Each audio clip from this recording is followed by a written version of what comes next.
there, welcome to Becca and the Balance. I'm Becca, and today we are going to be making homemade soft pretzels.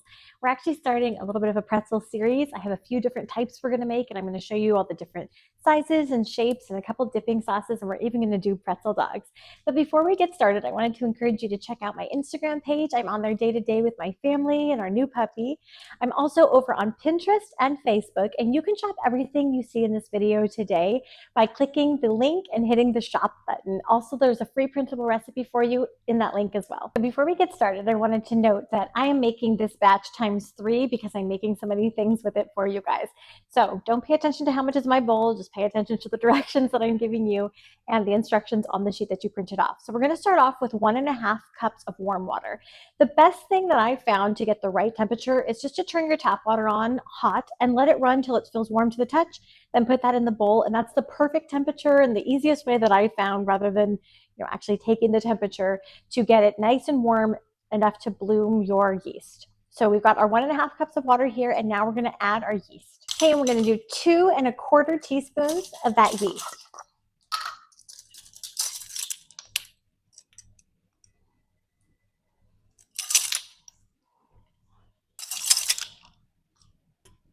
And we're going to stir in 1 tablespoon of brown sugar.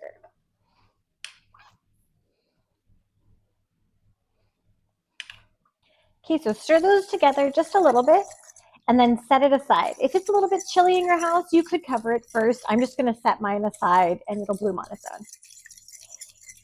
Okay, so next we're going to add 3 cups of flour. You may need up to 4 once we really start kneading it in there. So you can put in 3 to 3.5 and then set enough aside while you're kneading so we can get the right texture.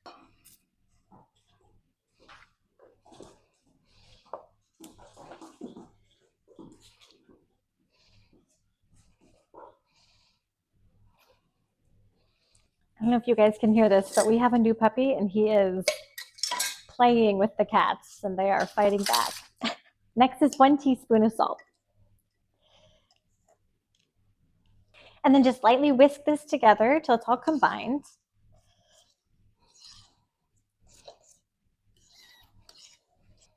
And last but not least, you're going to do 1 tablespoon of butter melted and let it cool just a little bit. And we're going to put that in with our yeast mixture. Okay, so when we talk about yeast blooming, this is what we're talking about, how it's a little bit frothy on the top. That's how you know your yeast hasn't gone bad. And in fairness, I've never experienced yeast going bad, probably because I bake so much and it just gets used up really fast. Oh my gosh, these animals. But so this is perfect. You're going to add in that tablespoon of melted butter and just give it a little bit of a stir. He's beating her up. Thank you.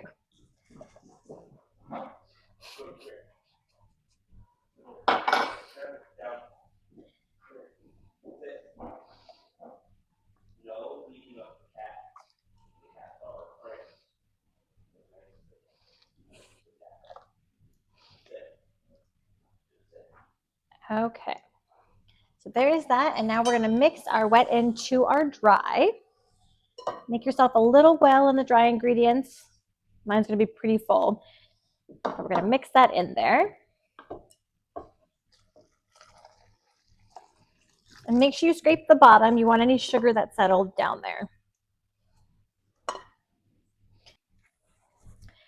So you can put this in your stand mixer if you like. I like to do everything by hand. But you can put it in your stand mixer and just start it off nice and slow. And then you're going to knead it till everything's combined for like 5 to 7 minutes.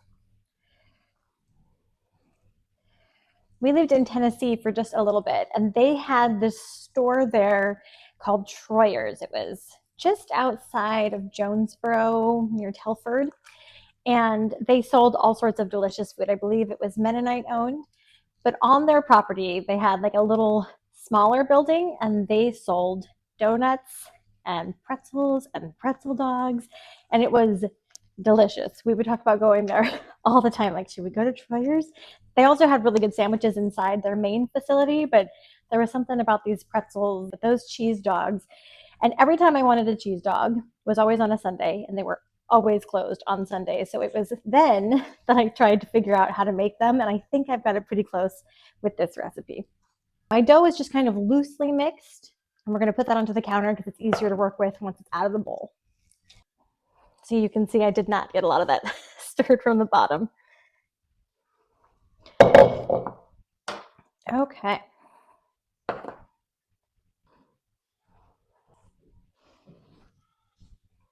So my mom was a really healthy cook. Um, we didn't keep a lot of sweets in the house, definitely nothing processed. Everything was pretty much homemade. So if you could make it, you could eat it.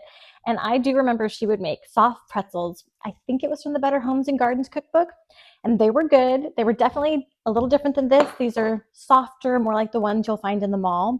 Hers were a little bit firmer, but it was such a treat, that delicious flavor. And I always tried to make my own honey mustard.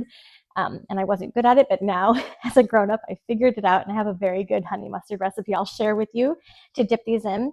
I'm also baking, there was a mall, I want to say it's like Pretzel Palace or something. They always have silly names, but they serve this caramel almond dip.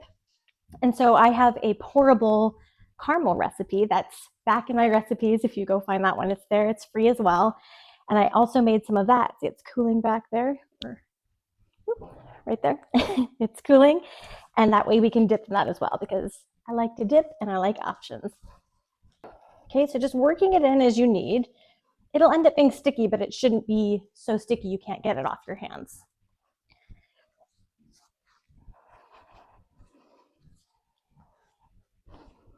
And this is a really quick recipe. I was surprised by how easy they are to make and how fast it is to turn them out. So on those Sundays when I was driving home and really wanted that cheese dog, came about and I was able to satisfy that very quickly. This one doesn't have the rise time of like usual breads. It's just going to rest for like 10 minutes and then we immediately start putting it into shape. And then we boil them in a baking soda water just for a couple seconds. And then they go in the oven and you're done. Okay, so scraping anything that's just sitting down there so the whole recipe is mixed in as it should be.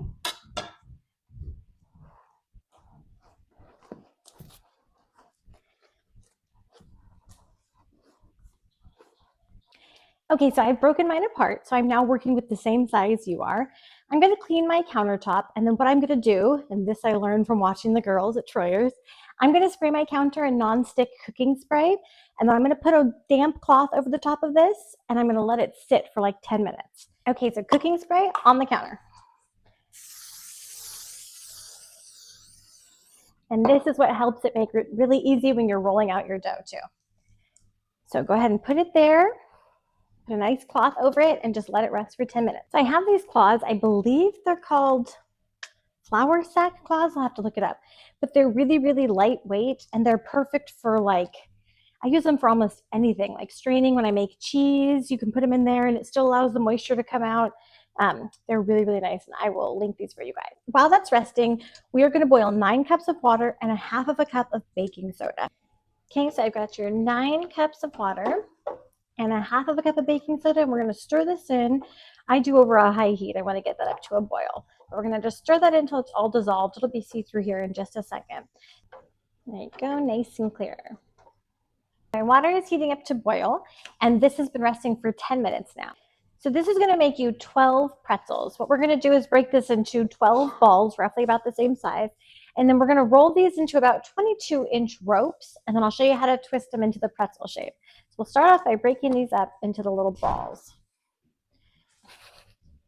My wild child running through here.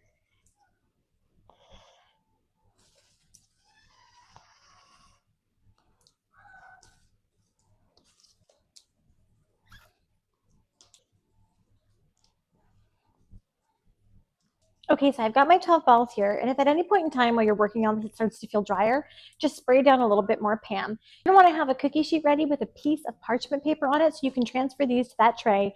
Then we're gonna take them back and we're gonna boil them for just a few seconds. Okay, so for our first one, and if it feels sticky on your hands, you can spray your hands with Pam as well. We're gonna just roll these out, just like when you're little playing with Play-Doh and you're making snakes. That's exactly what we're doing here. And if you need to get a ruler out here to help you, there's no problem with that either. My daughter loves the dog. All right, so once you have it, here's what you're going to do. You're going to twist them over each other once, one more twist, and then take your 2 little nubs, put those down, and just stick them in. And that's it. There is your pretzel shape. And then put them on your pan and just set them there. And then do your next one. Roll your Play-Doh snake out. Twist it once, twice, and then stick. And if yours starts to kind of close in on itself, you can always just roll them back together and try it again. And if you want to go a little bit longer still to make them really giant ones, you can do that as well. Here, we'll see if we can do a real big one here. Same thing, once, twice, and stick. That one's a little more spread out. Easy peasy. You can hear that water starting to boil, which is perfect timing. Okay, so you're going to want to preheat your oven to 400. And while we're doing that, we're going to work in batches and we're going to put our pretzels into the boiling baking soda water. You only want them in there for like 20 to 30 seconds.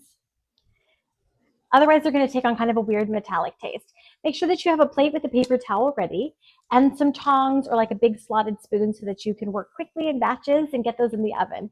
So how I usually do it is I set my timer on my stove for about 20 seconds, and then at the 10-second mark, I flip them over while they're in the water. So I'm going to put those in, and then I'll start my timer. 1, whoop, 2, 3, and they're going to come to the surface, and I'll start them. Okay, and then flip, and another 10 seconds on the side. These are going to look a little bit sad when you get them out of the water, but don't worry, you're going to bake them, and they're going to be brown and delicious when you're done.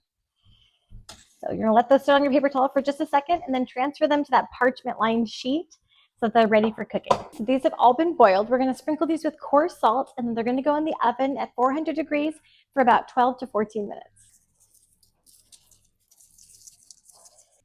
We're going to melt 2 tablespoons of butter to have ready to go. As soon as we get these out of the hot oven, we're going to brush them with that warm melted butter. So here they are right out of the oven, and we're just going to put that melted butter on them. They smell so good. And then it's up to you here if you want to add a little bit more salt to these or not. My son usually likes them pretty salty, so I will probably add a little bit more. And the color of these depends on your taste. You can put them back in for a little bit longer on the top shelf if you want them to be just a little bit browner. That's up to you, but they are done cooking when they look like this. And here they all are, beautiful and golden brown. I served these with the honey mustard that I have a recipe linked for you on. And I also did my pourable caramel sauce. It's hard to say which one of these that I like more. One's a little bit of that tangy sweet, and the other one is just deliciously sweet. They are both so good. These actually freeze beautifully as well. I usually take one out of the freezer and I put it in the microwave for like 45 seconds, and then I put it in the toaster oven just to get it a little bit crispier on top again. And they taste almost exactly the same as they do fresh out of the oven. These are great for parties or just making for your family at home. Make sure you like and subscribe.